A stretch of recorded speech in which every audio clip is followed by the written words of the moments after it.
사람이 살아있는 동안에 제일 좋은 날은 아마 자신의 태어난 날일 겁니다. 그래서 생일을 챙겨주고 또 생일은 참 기쁜 날이고 좋은 날입니다.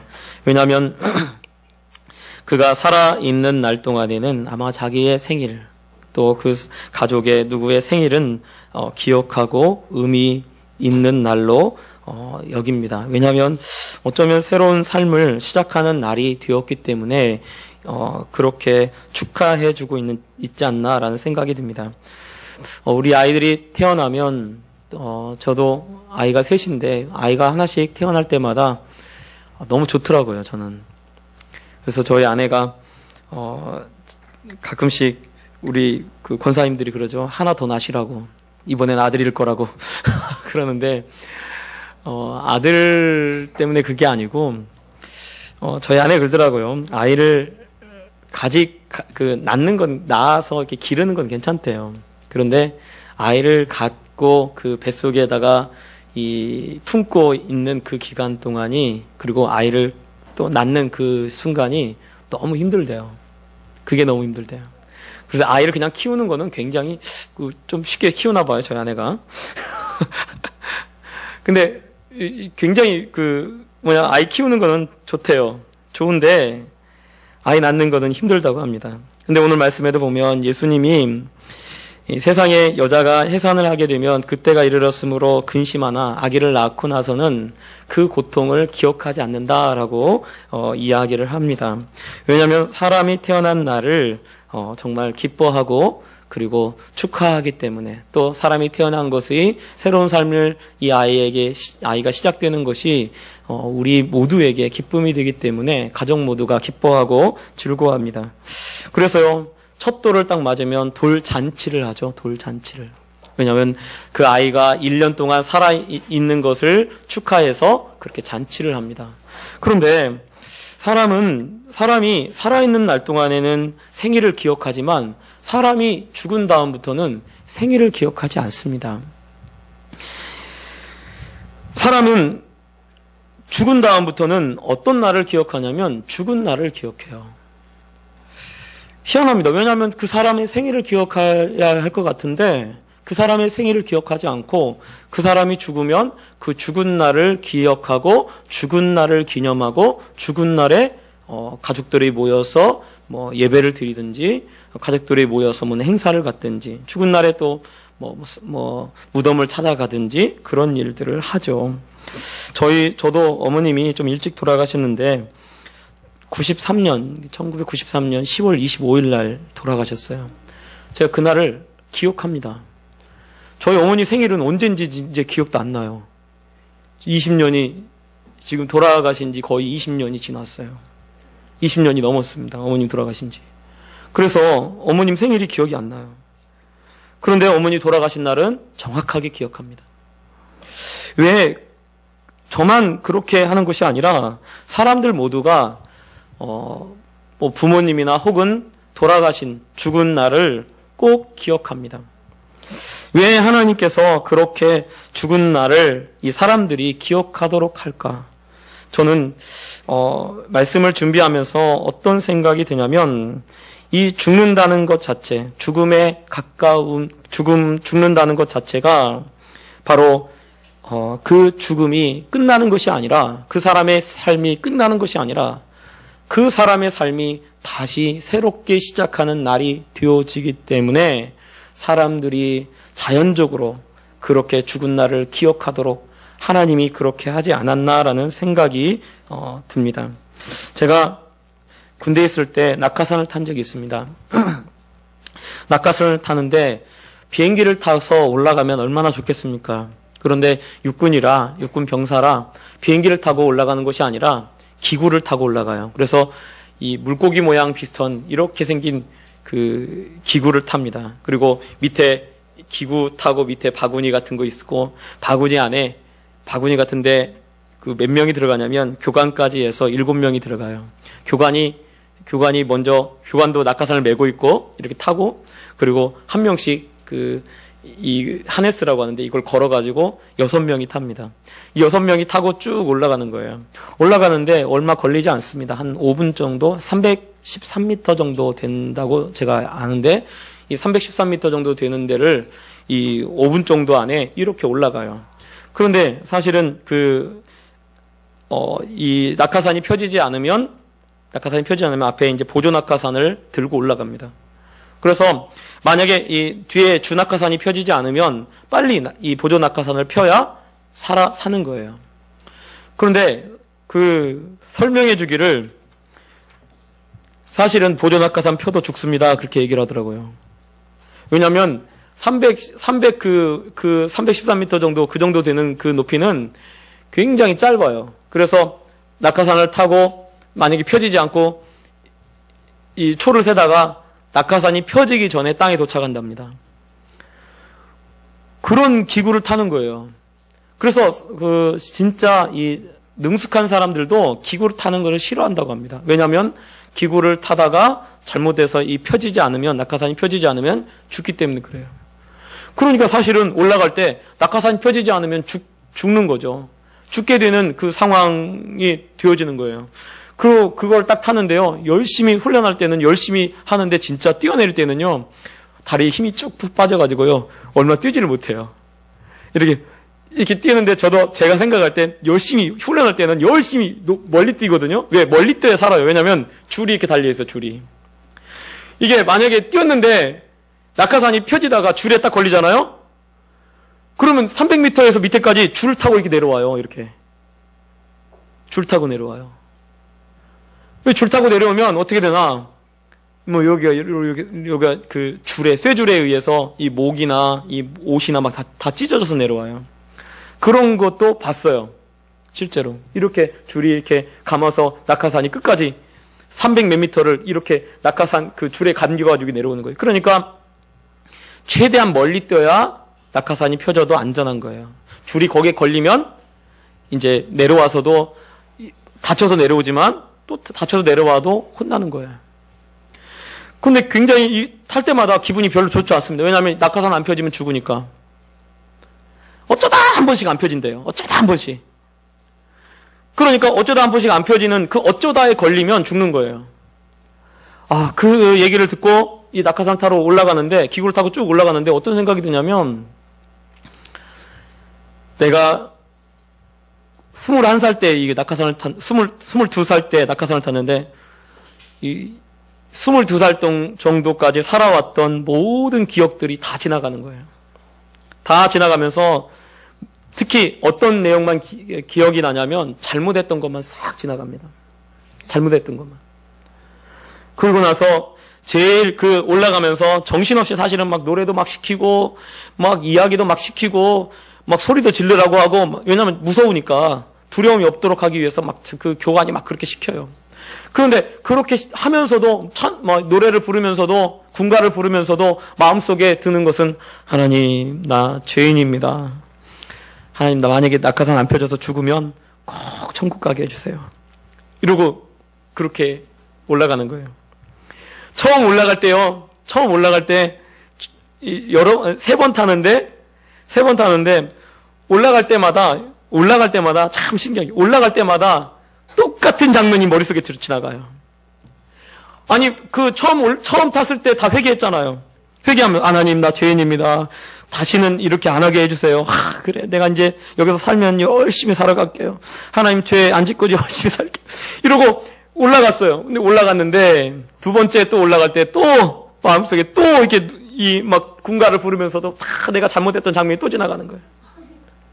그래서, 하나님, 내가 잘못했습니다. 하나님, 잘못했습니다. 죄를 용서해 주세요. 그렇게 되어지더라고요.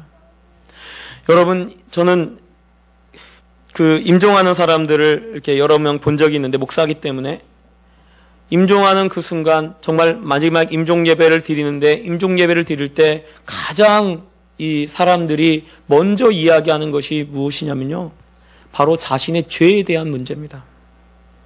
유언하거나 혹은 이야기를 할 때 목사를 찾아온 목사에게 무엇을부터 얘기를 하냐면, 목사님, 내 죄가 용서받을 수 있을까요? 라고 하고 하는 그 이야기부터 합니다. 실제로 죽음 앞에 딱 던져졌을 때 무엇부터 우리 안에 생각나게 되나?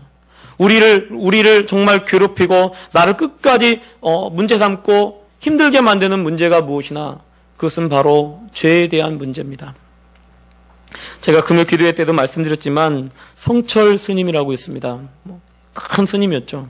이 성철 스님이 몇 년을 면벽 수행, 이 벽을 보면서 수행을 하는, 그리고 무건 수행, 말하지도 않고 그렇게 수행하는 여러 수행을 했어요.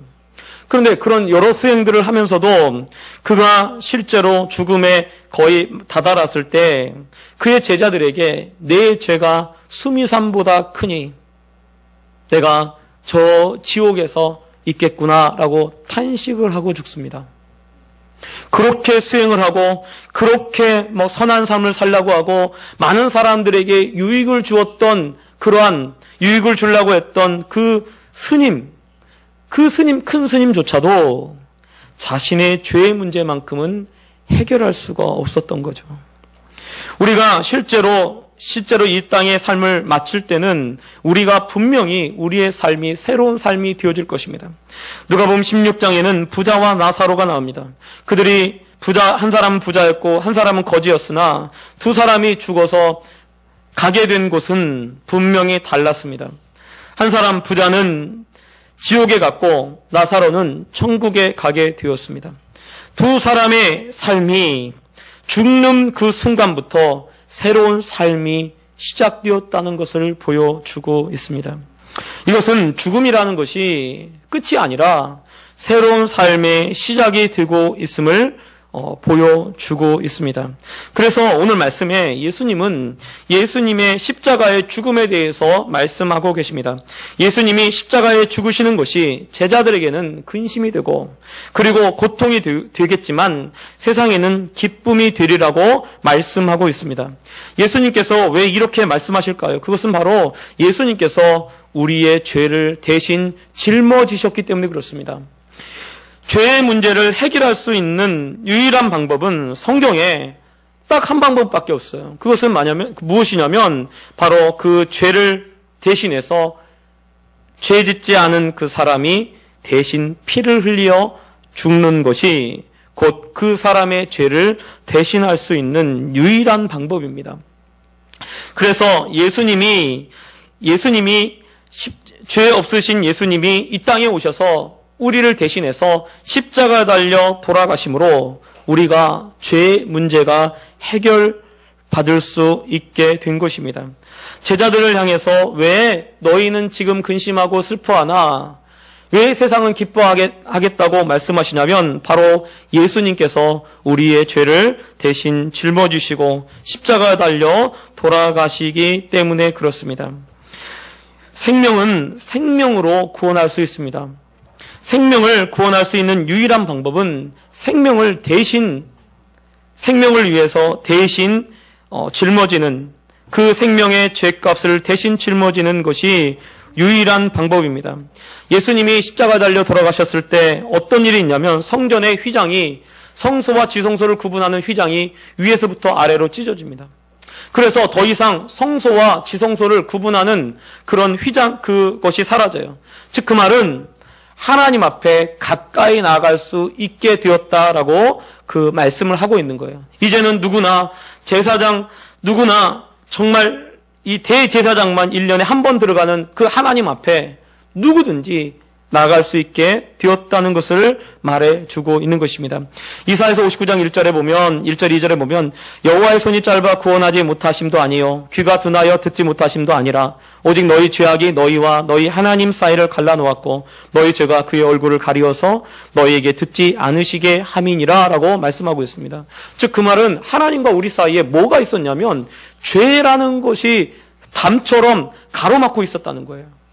하나님 앞에 가까이 갈 수 있는 그런 방법이 없었다는 거예요. 왜냐하면 죄라는 것이 막혀가지고 죄로 인해서 가로막혀 있었다는 거예요.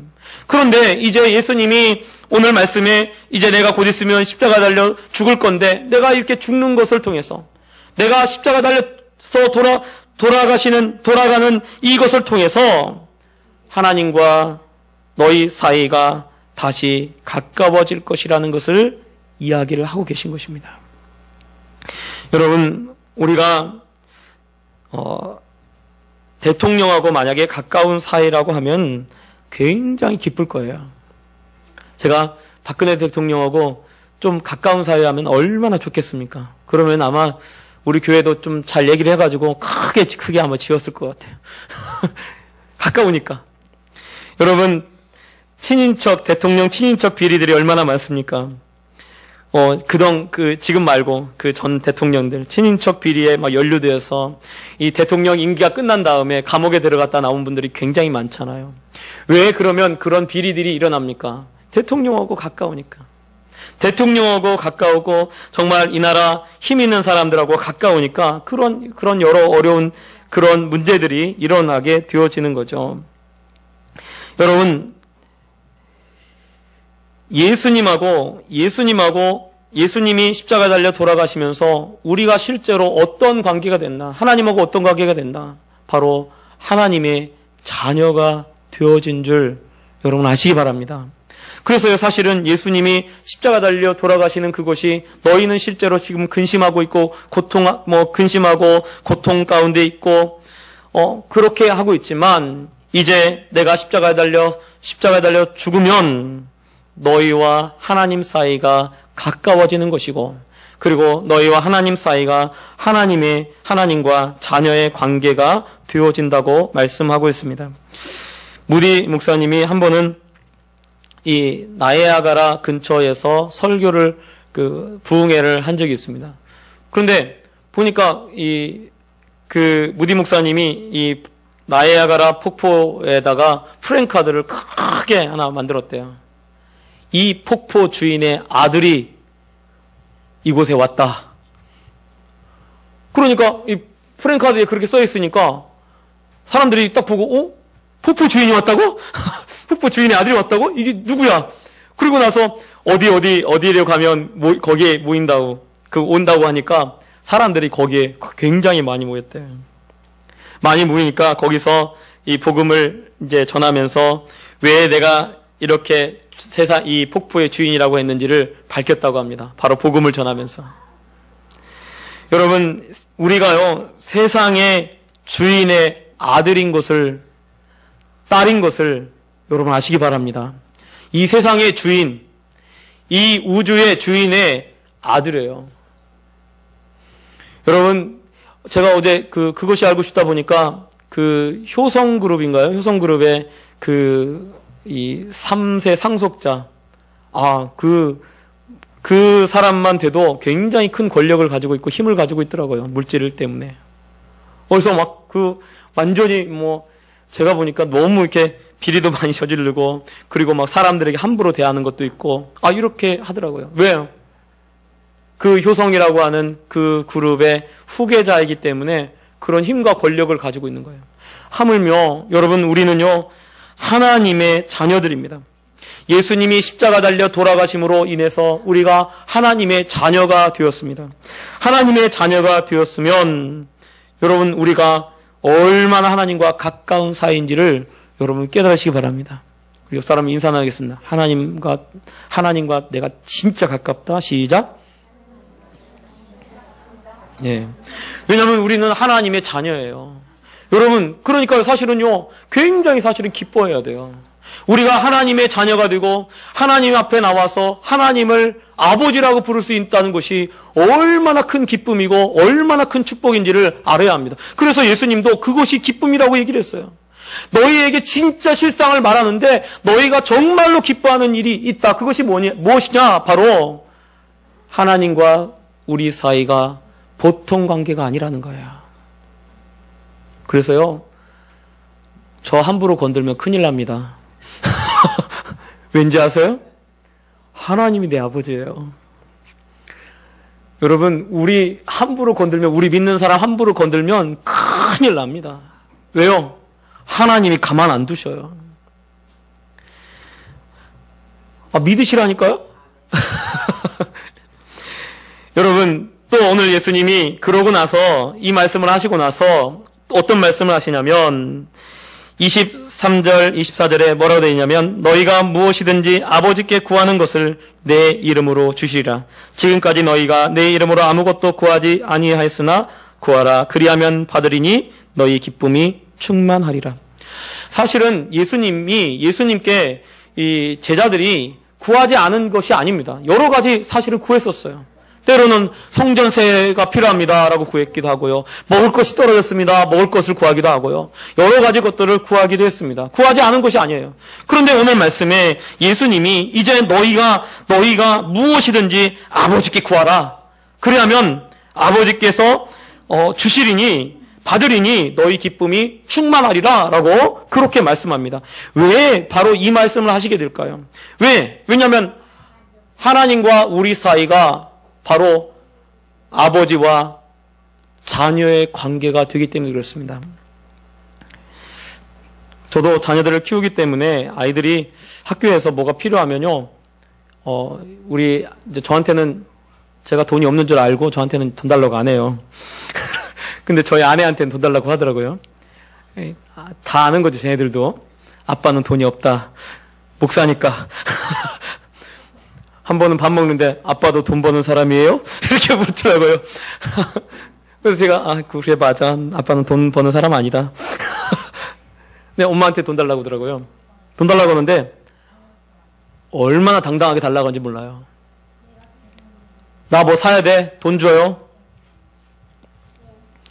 그럼 마치 맡겨놓은 것 같아요. 맡겨놓고 내놔. 빨리 돈 내놔. 이러는 것 같아요. 근데 제가 그 어렸을 때 생각하니까 뭐 등록금 나오면 저희 때는 등록금 냈잖아요. 등록금 나오면 고지서 딱 들고 가서 저희 아버지한테 자. 그리고 저희 아버지가 맡겨놨냐? 맡겨놨어. 이러셨어요. 그리고 뭐 학교에서 뭐가 필요해요. 돈 필요해. 그럼 아빠 나 돈 10,000원 줘야 돼. 그러면 아버지가 없는 돈에도 이렇게 빼서 이렇게 돈을 줬던 기억이 있습니다. 근데 저희도 보니까 자녀들한테 그렇게 하더라고요. 또 막 아빠 이거 사줘요. 그리고 막 떼를 쓰고 할 때가 있어요. 그러면 어떻게 해요? 부모니까 자녀가 해주는 거 특히 막 정말 안 되는 거 빼놓고는 정말 사주려고 애를 쓰죠. 왜요? 자녀니까요. 여러분 왜 주님께서 우리 보고 기뻐하라고 하느냐면 우리가 바로 하나님의 자녀니까 이제부터는 너희가 마음대로 무엇이든지 구하라 라고 말씀하고 있습니다. 가끔씩 우리 믿음 좋으신 우리 성도님들이 가끔씩 기도할 때 이렇게 기도해요. 이것이 하나님의 뜻인가? 이게 하나님의 뜻인가 아닌가? 여러분 사실은요 하나님의 뜻인 거 아닌 거요 어떻게 아는지 아세요? 물어봐야 알아요. 물어봐야. 아빠가 이걸 사줄지 안 사줄지 우리 딸들이 알까요? 몰라요. 아빠한테 물어보면 그 뜻이 나옵니다. 이것이 아빠가 싫어하는 거구나. 이것이 아빠가 좋아하는 거구나. 이것이 아빠가 주고 싶어 하는 거구나. 이것이 아빠가 안 된다고 하는 거구나. 그거를 압니다. 우리 둘째가 막 갑자기 햄스터를 사달라고 막 그랬어요.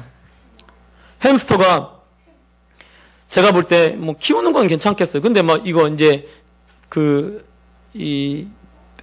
똥. 이거 이 분비 이렇게 나오는 거 그런 거 처리를 어떻게 하고 또 씻다가 얘가 도망가가지고 집안에 막 돌아다닌다고 해보세요. 쥐 한 마리가 막 돌아다닌다고 해서 얘들은 햄스터지 엄마 아빠가 볼 땐 쥐예요. 그거 어떻게 하겠어요? 그래서 안 된다고 그랬어요. 물어봐야 뜻이 나오는 거예요. 그러니까 사실은 주님도 뭐라고 하냐면 무엇이든지 구하라 라고 돼 있어요. 무엇이든지. 그런데 가끔씩 우리가 생각할 때 이거 하나님의 뜻이 아닌가 봐. 이거 구해도 될까 안 될까? 어디 구해도 될까 안 될까 물으라고 했습니까? 그게 아니고 무엇이든지 구하라고 그랬습니다. 여러분 그러면 무엇이든지 구하면 주님께서 뭐라고 하냐면 너희가 받을 것이다 라고 말씀하고 계십니다. 여러분 하나님 앞에 무엇이든지 구해보시기 바랍니다. 우리 교회에서 선교하는 그 목사님 그 교회에 성도가 딱 한 명 있어요. 근데 그 성도님이 부도를 맞아가지고 17억인가 부도를 맞으셨다고 하더라고. 17억인가. 그래서 이 부도를 하여간 그렇게 큰 돈을 맞아가지고 건설회사를 하다가 건설회사가 그분이 하셨던 건설회사가 우리나라 100대 건설회사 중에 하나였대요. 그런데 부도가 맞아가지고 부도를 맞아서 10몇 억을 부도를 맞아가지고 그걸 갚지 못해서 더 크게 맞았는데 다 갚고 10몇 억을 남았어요. 그래서 사실은 이제 잡으러 오니까 도망 다니다가 그 목사님이 있던 그 교회로 나오게 됐던 거예요. 그런데 그분이 이제 그 목사님 만나서 이제 하나님 더 알게 되고 또 더 하나님하고 더 가깝게 되고 그렇게 됐어요. 그러다가 최근에 경찰에 걸렸어요. 걸려가지고 사실은 걸리면 거의 대부분 다 구속이 된답니다. 그런데 그 교회의 교인이 그 성도님 하나예요. 그분 없으면 그 목사님 성도가 없는 거예요. 이제 가족밖에 없는 거예요.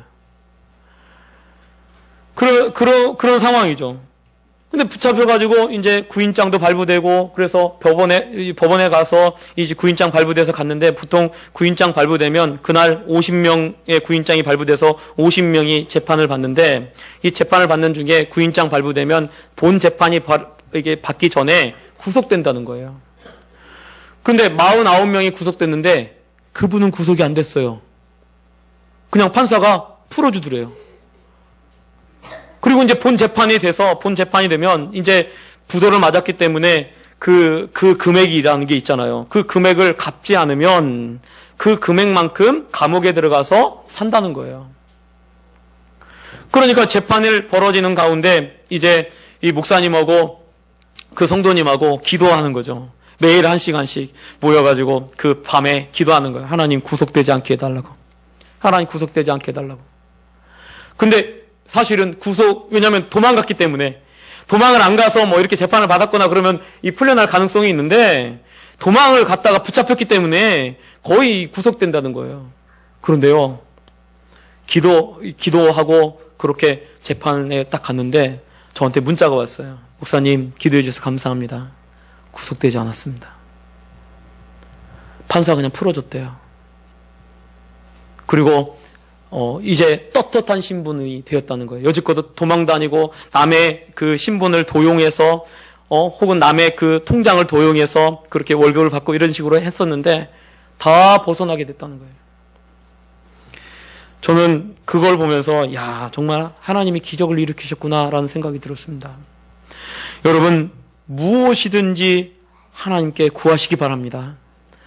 무엇이든지 구해서 오늘 말씀에도 보면 그러면 너희 기쁨이 충만하리라 라고 말씀하고 있습니다. 여러분, 우리가 하나님의 자녀인 것을 깨닫고 하나님께 무엇이든지 구해서 받는 그런 우리 성도님들 되시기 바랍니다. 또 오늘 말씀을 보면 예수님이 무엇을 위해서 이렇게 말씀하시고 무엇을 위해서 이렇게 십자가를 지고 있는가를 정확하게 보여주는 거예요. 그것은 뭐냐면 여기서 제일 많이 반복되는 단어가 무엇이냐면 기쁨입니다. 그것도 어떤 기쁨이나 너희 기쁨. 즉 예수님이 무슨 일을 위해서 일하고 계시고 무엇을 위해서 하나님께서 이 모든 일들을 행하고 계시는지를 성경이 보여주고 있습니다. 그것은 무엇을 위해서 그렇게 행하고 있냐면 바로 우리의 기쁨을 위해서 일하고 계시다는 거예요. 그래서 내가 십자가에 달려서 죽는 것도 너희 기쁨을 위함이요. 또 너희가 기도해서 응답받는 것도 너희 기쁨이 충만하리라 라고 말씀하고 있습니다. 그렇다면 우리의 삶을 하나님께서 어떻게 인도해 가시나 우리를 기쁨 속으로 인도해 가시는 줄 여러분 아시기 바랍니다. 아니 목사님 나 오늘 이렇게 힘든 일이 있는데요. 아니에요. 그것조차도 오히려 슬픔이 변해서 기쁨으로 바꿔주는 그런 일이 되어질 줄 여러분 믿으시기 바랍니다. 그래서 왜냐하면 하나님은요 우리의 기쁨을 위해서 너희 기쁨을 위해서 모든 일들을 다 행하시는 거예요. 내가 기뻐하도록 내가 기쁨을 얻도록 내가 정말 즐거움을 얻도록 그 모든 일들을 하는 것입니다. 부모가 되면요 제일 좋을 때가 언제냐면요 사실은 자녀들이 기뻐할 때 잘 좋습니다. 그래서 자녀들이 기뻐하고 즐거워하는 것을 위해서요 때로는요 먹고 싶어도 안 먹어요. 왜? 자녀를 위해서. 자녀가 더 먹으라고. 한 번은 피자를 큰 걸 샀는데 저는 생각할 때 우리 애들을 충분히 엄마도 없고 그럴 때 피자를 큰 거 사갔거든요. 그래서 피자 그것도 막 전보 사이즈 큰 거. 그걸 사가지고 딱 갔는데 우리 애들이 그렇게 피자를 잘 먹는지 몰랐어요.